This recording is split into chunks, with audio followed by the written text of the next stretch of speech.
Mobile Legends អស់មនុស្សលេងហើយមែនឬក៏មកពីពួកខ្ញុំអន់ពេកបានមូនធូវាដាក់ bot ឲ្យលេងជាមួយតែ bot នេះមិនមែន bot dark system ទេណាគឺ bot CUSU ណា crash សាហាវថាលេងប៉ះមនុស្សទឹកងាប់ដូចស៊ីបាយលេងប៉ះ bot នេះ bot វាយអីសាហាវជាងមនុស្សទៀតដំបូង start match មកគឺសិតតអ្នកដាក់ profile រូ hero បន្ទាប់មកចូលលេង game ហ្នឹងមាន skin តែម្នាក់ពីរនាក់អីឈ្មោះខ្មែរតង់ជាតិខ្មែរមកអែមើលអត់ដឹងទេណាតតែពេលបានលេងជាមួយបានដឹងហ៎មានអារម្មណ៍ថាចម្លែកហ្មងកាចសាហាវហើយយប់មិញហ្នឹងមិនមែនប៉ះតែមួយ game ហ្នឹងឯងអានេះចូល game ទី2ឯងអា game ទី1ហ្នឹងខ្ញុំអត់ដឹងទៅក៏អត់បាន record ទៅតែអា game ហ្នឹងវាយចង់ងាប់ទ្រាំតែឈ្នះអា game ទី2នេះក៏កាន់តែសាហាវដែរនិយាយពីរឿង Red វិញច្បាស់ map ដល់កអីដែលខ្ញុំចម្លែកចិត្តហ្នឹងគឺថាចូលទៅអត់មានអាគេស្គាល់ខ្ញុំសំបីតែមួយហើយឆាតអីក៏អត់មានអាគេ reply ដែរមិនថាឲ្យតែអ្នកអត់ស្គាល់ខ្ញុំសិតតែ bot ទេតែចង់និយាយថាតែធម្មតាយើងឆាតទៅគេមិន reply មកយើងវិញយើងឌឺដងអីចឹងទៅគេមិនខឹងគេមិនឌឺយើងមកវិញតែអានេះស្ងាត់សូន្យហ្មងបើនិយាយពីរឿង team fight វិញខាងគេដូចអត់មាន fail សោះតែបើខាងខ្ញុំវិញ fail ត្រឡប់ត្រឡិនពេញហ្នឹងដោយសារតែឃើញលេងល្អពេកគ្នាខ្ញុំនេះអត់ច្បាស់ចិត្តថាជា bot ឬក៏ជាមនុស្សក៏នាំគ្នាឆាតសួរអីចឹងទៅចង់ដឹងគេមាន reaction អីមកវិញអត់តែអត់មានណាគេតបទេណាសង្ស័យពួកហ្នឹងថៃប្រកបខ្លួនដឹងបានសួរថាស្អប់ថៃអត់មានណាគេ reply បើជាកូនខ្មែរគេ reply បាត់ហើយមែនអត់សំខាន់លេងមួយ bot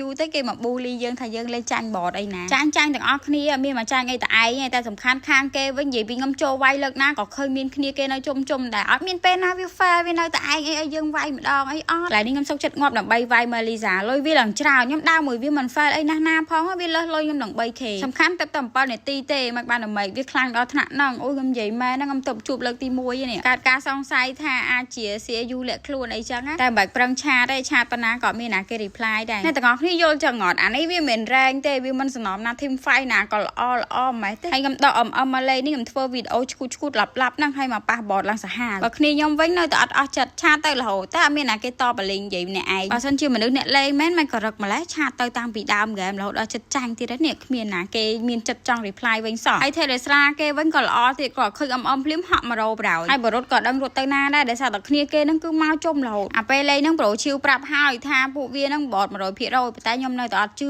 ក្រែងលោថាគេលេងខ្លាំងអីចឹងតែពេលហ្នឹង game ក៏ចិត្តចាញ់ហើយខ្ញុំវិញក៏អត់សូវហ៊ានចូលវាយដែរដោយសារតែចូលពេលណាគឺរត់ដដែលរួចតែគ្នាគេវាយខ្ញុំងាប់រហូតឃើញវាយគ្នាប្រាវក៏ខ្ញុំចូលទៅដល់មិនដឹង skill មកពីណាខ្លះហើយវាយគ្នាមួយថ្ងៃឯងអត់ទុក skill ចាប់តែហេចចុះកន្លែងហ្នឹងលូកាសខ្ញុំបានមីនីអែខ្ញុំគិតថា game ហ្នឹងយើង comeback ហើយ bot វា fail នាំគ្នាវិភាគពី bot អា bot hard mode តែមកឆ្ងល់ទៀតដែរដោយសារតែឃើញ bot វាបុកទេហ៎តែគិតថាវាតឲ្យយើងអាគេអត់ចង់និយាយរោហើយម្នាក់ប្រឹងឆាតទៅគេម៉េះបើខ្ញុំនេះដឹងតែវាយមិនឈ្នះគេមិនតែប្រឹងឈ្មោះទៅម្នាក់ឯងហើយគ្នាគេដល់4 5នាក់និយាយទៅវាដើរជុំគ្នារហូតវាលេងអត់សូវបុកទេហេប៉ុន្តែពេលវាឈ្នះ team fight យើងម្ដងហ្នឹងមាននានវាសរុបមករហូតសំខាន់វាចេះវាយឡទៀតអត់យល់សោះលេងយប់មិញហ្នឹងគឺប៉ះឡើង3 game វាយឡើងចង់បែកក្អួតពេលចប់ game ចូលឆែក account ទៅម្នាក់សរែងមក take ឲ្យគ្នាលេងរែងរហូតដល់ពេលមកលេង classic ប៉ះពួកខ្ញុំបដៅហើយម្នាក់skin legend ច្រើនជាងខ្ញុំទៀតតែពេលចូលលេង skin មួយក៏មិនខ្ចីដែរយប់មិញមានណាគេលេងប៉ះដូចខ្ញុំអត់បើមានជួយ comment ប្រាប់ខ្ញុំផងក្រៃលោខ្ញុំប៉ះតែឯង